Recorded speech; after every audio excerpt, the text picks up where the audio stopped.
Bismillahirrahmanirrahim. Assalamualaikum warahmatullahi wabarakatuh. Kami dari Grup 5 RAC 1203A akan berkongsi tentang instrumen wasiat dan hibah. Ahli kumpulan kami terdiri daripada Azian Nurisa Tasnim, Nur Siti Aisyah, Nurul Wahida, Nur Zahira dan saya, Wafa Darwisha. Assalamualaikum warahmatullahi wabarakatuh. Nama diberi Azian Nurisa Tasni binti Jul Afbandi, nombor matrik 2020610664. Pengenalan kepada instrumen wasiat dan hibah iaitu kaedah penyelesaian perhutang harta pusaka. Baiklah, seperti mana yang kita tahu, perubahan corak hidup dalam kalangan masyarakat umat Islam telah memberi ruang kepada seseorang individu untuk memiliki sejumlah harta yang banyak. Namun, tidak ramai di kalangan mereka yang mengetahui tentang konsep pemilikan harta yang dapat menjamin nilai manfaat bagi sesuatu harta tersebut. Islam sebagai agama yang sempurna telah menentukan cara-cara pemilikan harta yang sah menurut hukum syarak, seperti pemilikan melalui hibah, wasiat, wakaf serta faraid. Pemilikan harta melalui salah satu cara tersebut telah diiktiraf oleh Islam sebagai hak milik yang sempurna. Jadi, apakah itu hak milik yang sempurna? Hak milik yang sempurna ialah hak milik ini tidak boleh dikeluarkan tanpa persetujuan daripada pemilik harta tersebut, melainkan dengan cara yang betul dan selaras dengan hukum syarak.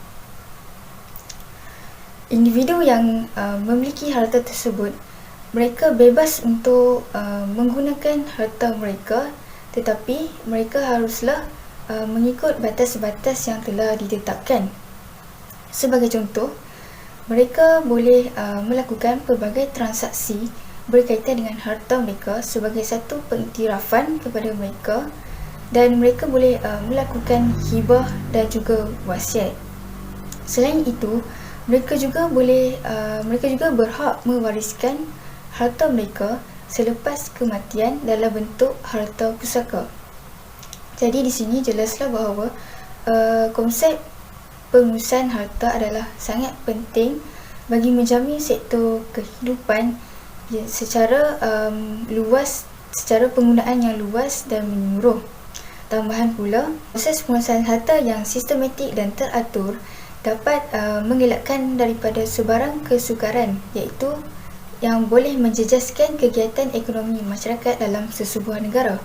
Akhir sekali, dengan pengurusan harta yang baik, ia dapat memudahkan pengurusan harta dan dapat mengelakkan daripada sebarang isu pertikaian harta antara keluarga. Terima kasih Azian. Baiklah, seterusnya saya ingin memperkenalkan diri saya terlebih dahulu. Nama saya Nur Wahida binti Zainal Abidin. Sekarang saya akan menerangkan konsep hibah dalam Islam. Hibah merupakan salah satu cara pemilikan harta yang sah di sisi syarak dalam Islam. Konsep hibah ini berkait rapat dengan beberapa konsep pemilikan harta yang lain seperti wasiat, wakaf dan faraid. Namun, tetap terdapat perbezaan pada ciri-ciri dan hukumnya. Hibah dari segi bahasa bermaksud pemberian, sama ada bentuk ain atau selainnya. Ia merangkumi hadiah dan sedekah. Secara ringkasnya, dapat disimpulkan bahawa hadiah dan sedekah adalah hibah, dan bukan semua hibah itu daripada hadiah atau sedekah. Seterusnya, dalam bahasa Inggeris pula, hibah bermaksud grant, gift dan donation. Dari segi istilah pula adalah suatu akad pemberian harta yang dilakukan oleh seseorang secara sukarela kepada seseorang yang lain dalam tempoh hidupnya tanpa mengharap sebarang balasan. Hibah adalah satu amalan yang amat digalakkan dalam Islam. Hukumnya adalah sunat berdasarkan kepada dalil daripada Al-Quran, As-Sunnah dan Ijma'. Antara ayat Al-Quran dan hadis sahih yang menerangkan tentang melakukan hibah adalah dalam surah Al-Nisa ayat 4 dan surah Al-Baqarah ayat 177 serta dalam hadis Rasulullah SAW daripada Sayyidina Aisyah.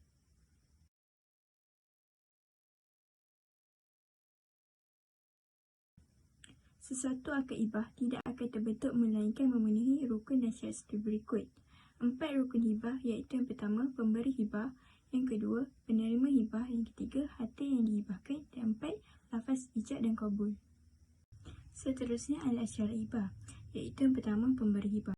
Pemberi hibah adalah seorang yang memiliki akal yang sempurna, balil, berkemampuan dan melakukan hibah secara sukarela tanpa paksaan. Yang kedua adalah syarat penerima hibah. Penerima hibah tidak memiliki syarat yang khusus, malah boleh terima siapa saja sama ada mukallaf atau bukan mukallaf. Syarat bagi harta yang dihibahkan adalah wujud ketika dihibahkan, halal, milik sepenuhnya pemberi hibah, mempunyai nilai di sisi syarak dan boleh diserah atau pindah milik. Akhir sekali syarat lafaz ijab dan kabul hendaklah diungkap oleh pemberi dan penerima hibah serta ada persambungan antara ijab dan kabul. Bismillahirrahmanirrahim. Assalamualaikum dan salam sejahtera kepada Ustazah Solihah. Saya akan teruskan dengan pembincangan saya pada hari ini, iaitu kebaikan hibah, pengertian wasiat dalam Islam serta hukum wasiat. Pertama sekali, saya ingin memperkenalkan diri saya terlebih dahulu. Nama saya adalah Nuzirah binti Nomansyah dan dari kelas RAC 1203A dan nombor pelajar saya ialah 20208779958. Baiklah, kebaikan hibah ialah hibah merupakan kontrak yang dilakukan secara sukarela yang merujuk kepada pemindahan hak milik tanpa sebarang gantian ketika masih hidup. Salah satu kebaikan hibah ialah memperoleh bekalan pahala serta ia merupakan amalan sunat dalam Islam. Selain daripada itu juga ialah mengeratkan silaturahim antara si pemberi dan penerima hibah tersebut. Kedua, pemberi hibah dilakukan semasa hidup dan penerima kepada sesiapa sahaja yang dikehendakinya dan melakukan hibah tersebut mengikut kemampuan dan taraf hidup bagi pemberi hibah tersebut. Tambahan pula, jikalau berlaku perceraian, ianya tidak menjejaskan hak kepada penerima hibah tersebut dan ia merupakan sebagai alternatif lain, iaitu sebagai faraid. Pengertian wasiat dalam Islam boleh dilakukan wasiat pada ahli keluarga termasuk ibu bapa yang merupakan perkara wajib bagi yang mempunyai harta. Tambahan pula, wasiat ialah pengakuan atau ikrar yang dilakukan oleh seseorang semasa hidup agar hartanya dapat disempurnakan selepas kematiannya kepada bukan waris yang terlindung daripada meminta harta pusaka sebanyak 1/3 daripada hasil tolakan segala hutang oleh si mati. Selebihnya 2/3 adalah hak milik waris secara faraid. Akhir sekali adalah hukum wasiat.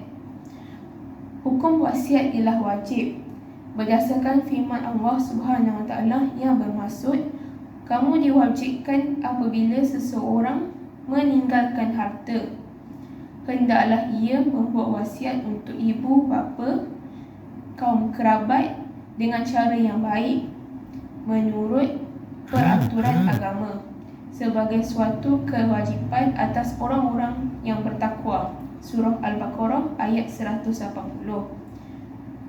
Selain daripada itu juga, ia menjadi tanggungjawab yang berbentuk hak Allah seperti zakat, kafarah dan haji. Sekiranya si mati tidak dapat melaksanakannya semasa hidup, serta hutang yang perlu dibayar kepada manusia lain. Sekian sahaja daripada saya. Terima kasih diucapkan. Yang lebih itu datang daripada Allah SWT dan yang kurang itu datang daripada saya sendiri. Terima kasih. Bismillahirrahmanirrahim. Assalamualaikum warahmatullahi wabarakatuh. Nama saya Nur Wafadarwisha binti Alias. Nombor matrik 202061978. Baiklah, saya akan sambung bahagian hukum wasiat. Hukum wasiat yang kedua ialah mustahab, iaitu perkara yang sangat digalakkan. Ia dapat mendekatkan diri kita dengan Allah dengan cara kita mewasiatkan harta kita kepada keluarga kita yang kurang berkemampuan, golongan yang memerlukan dan untuk aktiviti yang bermanfaat seperti membina masjid. Untuk wasiat yang berhukum haram pula, ia terjadi apabila kita mewasiatkan benda-benda yang haram seperti arak, khinzir dan sebagainya. Apabila kita mewasiatkan harta yang haram, maka waris akan merasa gusar hati untuk menerima wasiat tersebut dan mereka akan menolak wasiat tersebut serta-merta. Perkara ini bertepatan dengan firman Allah dalam surah An-Nisa ayat 12 yang bermaksud, wasiat yang diberikan tidak boleh mendatangkan kemudaratan kepada waris dari segi hukumnya, demikianlah ketentuan Allah. Allah Maha mengetahui lagi Maha penyantun. Untuk wasiat yang berhukum harus pula, ia terjadi apabila ia diwasiatkan bertujuan untuk mengukuhkan silaturahim sesama Islam serta untuk membuatkan seseorang itu mentaati Allah. Sebagai contoh, wasiat untuk sahabat kita atau untuk orang yang hidup dalam keadaan berkemampuan tetapi mereka kurang ilmu agama. Akhir sekali, wasiat yang berhukum makruh. Ia berlaku apabila ia diwasiatkan kepada orang-orang yang sering melakukan kejahatan seperti tidak mentaati Allah. Ia juga makruh apabila pewasiat merupakan seorang yang tidak berkemampuan dan memiliki waris-waris miskin yang memerlukan harta untuk menyara hidup mereka.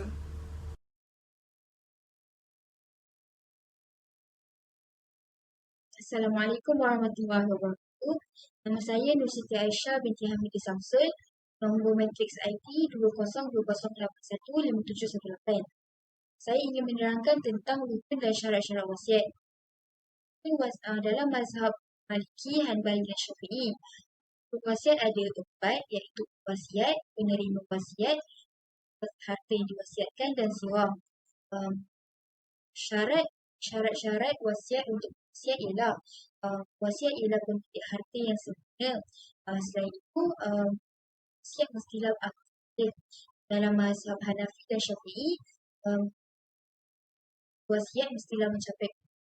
Manakala dalam mazhab Maliki dan Hanafi mestilah mencapai usia bermayis. Seterusnya, syarat-syarat wasiat untuk penerima wasiat ialah penerima wasiat tidak menggunakan wasiat untuk maksiat. Seterusnya, penerima wasiat mestilah bukan pembunuh dan kafir harbi. Selain itu, syarat-syarat wasiat ialah harta yang diwasiatkan. Harta yang diwasiatkan mestilah harta mutaqawwim yang digunakan untuk digunakan secara syarak. Selain itu, harta wasiat yang tidak diwasiatkan mestilah 1/3 daripada harta wasiat. Dan akhir sekali, syarat-syarat wasiat ialah siwah. Wasiat mestilah menerima wasiat selepas kematiannya dan kabul tidak disyaratkan dengan segera. Seterusnya, saya ingin menerangkan tentang jenis wasiat.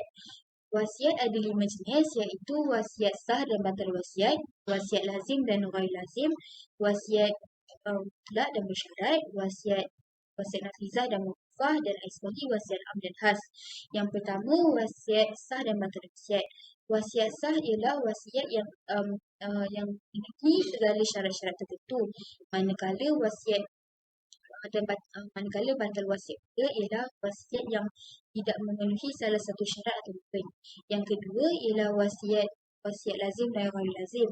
Wasiat lazim ialah wasiat yang tidak boleh ditarik balik oleh wasiat. Manakala wasiat ghair lazim ialah wasiat yang boleh ditarik balik oleh satu pihak ataupun dua pihak tanpa persetujuan mana-mana pihak. Yang ketiga ialah wasiat mutlak dan bersyarat. Wasiat mutlak ialah wasiat yang tidak dikenakan apa-apa syarat untuk menerima wasiat tersebut. Manakala wasiat bersyarat pula ialah wasiat yang dikenakan oleh pewaris, wasiat yang dikenakan syarat-syarat oleh pewaris. Yang keempat, wasiat nafizah dan mawqufah. Wasiat nafizah adalah wasiat yang dibuat kuasakan serta-merta selepas pewasiat meninggal dunia. Manakala wasiat mawqufah pula ialah wasiat yang bukan wasiat penerima wasiat untuk syarat-syarat tertentu sebelum dikuasakan. Akhir sekali, wasiat am dan khas. Wasiat am ialah wasiat yang dibuat oleh pewasiat kepada penerima wasiat manakala wasiat khas pula ialah wasiat yang dibuat oleh pewasiat untuk penerima wasiat yang tertentu sahaja. Punca-punca pembatalan wasiat. Yang pertama, pewasiat menjadi gila yang berterusan. Menurut mazhab Hanafi, sesuatu wasiat itu akan terbatal sekiranya pewasiat itu mendapat penyakit gila yang berterusan sehingga dia meninggal dunia ataupun tidak. Perkara ini bertentangan pula dengan jumhur ulama. Mereka berpendapat bahawa sesuatu wasiat itu tidak akan terbatal disebabkan pewasiat tiba-tiba menjadi tidak waras yang berterusan sehingga dia meninggal dunia ataupun tidak. Kerana wasiat itu dibuat semasa pewasiat masih waras dan ia tidak akan terbatal serta-merta disebabkan ketidakwarasannya yang muncul secara tiba-tiba. Seterusnya berlaku penolakan wasiat. Sesuatu wasiat itu akan terbatal apabila orang yang menerima wasiat berhajat untuk menolak wasiat tersebut. Sekiranya perkara ini berlaku, maka wasiat tersebut akan terbatal. Akhir sekali, penerima wasiat meninggal dunia. Keempat-empat mazhab bersependapat bahawa sekiranya penerima wasiat meninggal dunia terlebih dahulu daripada pemberi wasiat, maka wasiat tersebut akan terbatal. Kerana sesuatu wasiat itu hanya boleh dilakukan selepas kematian orang yang memberi wasiat serta diterima oleh orang yang menerima wasiat. Jadi, kalau penerima wasiat meninggal dunia terlebih dahulu, maka wasiat tersebut akan terbatal. Seterusnya, saya ingin menerangkan tentang aplikasi wasiat di Malaysia. Di Malaysia, apabila seseorang itu meninggal dunia, harta pusakanya akan dibahagi kepada tiga kategori, iaitu harta pusaka berwasiat, harta pusaka tidak berwasiat dan harta pusaka sebahagian berwasiat dan sebahagian lagi tidak berwasiat. Yang pertama, harta pusaka berwasiat. Harta pusaka berwasiat ialah suatu keadaan apabila si mati meninggalkan harta pusakanya sama wasiat. Harta pusaka itu tidak boleh wasiatkan melebihi 1/3 daripada hartanya. Yang kedua ialah harta pusaka tidak berwasiat. Harta pusaka tidak berwasiat ialah sesuatu keadaan apabila si mati tidak meninggalkan apa-apa wasiat.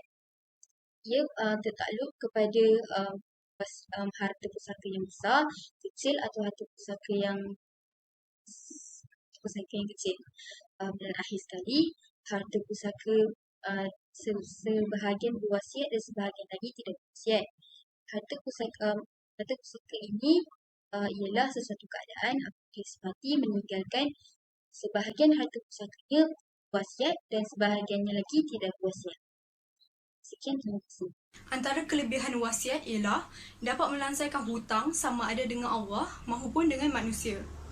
Sebagai contoh, apabila seseorang itu berhutang dengan kawannya, lalu dia meninggal dunia tanpa sempat melunaskan hutang tersebut, maka waris-waris dia seperti anak-anak perlu mencari kawan tersebut untuk melunaskan hutang itu. Waris-waris juga perlu sedar tentang betapa pentingnya tanggungjawab mereka untuk melunaskan hutang si mati. Kerana seperti yang diriwayatkan oleh Imam Muslim, Allah Subhanahu Wa Taala mengampunkan dosa orang yang mati syahid kecuali hutang. Jadi, hadis ini menegaskan bahawa walaupun seseorang itu meninggal dunia dalam keadaan syahid, tetapi apabila dia berhutang, maka Allah tidak akan ampunkan dosa dia selagi hutang tersebut tidak terlangsai. Kelebihan wasiat yang seterusnya ialah sebagai amal kebajikan untuk diri sendiri. Sebagai contoh, apabila kita menulis wasiat tentang sebahagian daripada harta kita akan kita sedekahkan kepada anak-anak yatim, maka Allah akan angkat darjat kita. Bukan itu sahaja, anak-anak yatim tersebut juga akan sentiasa mendoakan kita. Jadi, kita perlulah memasukkan sedekah ini ke dalam wasiat kita agar segala urusan kita dipermudahkan oleh Allah. Seperti yang dinyatakan dalam surah As-Saba ayat 39 yang bermaksud, dan apa sahaja yang kamu sedekahkan, maka Allah akan menggantikannya dan dialah pemberi rezeki yang sebaik-baiknya. Kelebihan wasiat yang terakhir ialah waris tidak akan meminta-minta dengan orang lain. Kerana apabila kita meninggalkan harta yang cukup untuk waris kita yang masih bersekolah, contohnya seperti anak, maka mereka tidak akan berasa terbeban untuk menanggung kos sara hidup mereka. Hal ini dapat mengelakkan mereka daripada meminta-minta dengan orang lain yang akan membuatkan orang tersebut memandang serong terhadap waris-waris kita. Dari Abu Hurairah radhiyallahu anhu, Nabi Muhammad SAW bersabda, barang siapa yang memudahkan urusan orang lain, maka Allah akan memudahkan urusan dia di dunia dan di akhirat. Allah sentiasa menolong hamba-Nya selama mana hamba tersebut suka menolong orang lain. Itu sahaja daripada saya. Sekian, terima kasih. Seperti yang kita sedia maklum bahawa wasiat dan hibah merupakan dua instrumen yang penting dan digunakan dalam perancangan dan pengurusan harta Islam. Para fuqaha telah bersepakat bahawa wasiat kepada ibu bapa dan kaum kerabat adalah wajib berdasarkan firman Allah Subhanahu Wa Taala yang bermaksud, kamu diwajibkan apabila seseorang daripada kamu hampir mati, jika ia ada meninggalkan harta, maka dia hendaklah berwasiat kepada ibu bapa dan kaum kerabat dengan cara yang baik, iaitu mengikut peraturan agama sebagai suatu kewajipan atas orang-orang yang bertakwa. Surah Al-Baqarah ayat yang ke-180.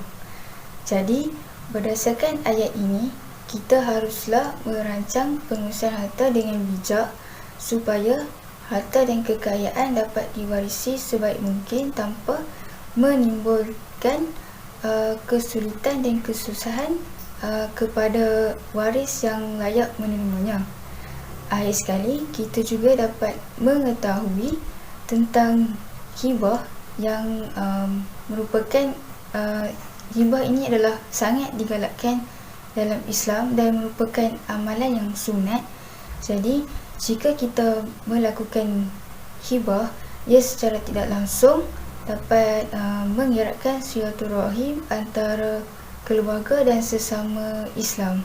Sekian, terima kasih.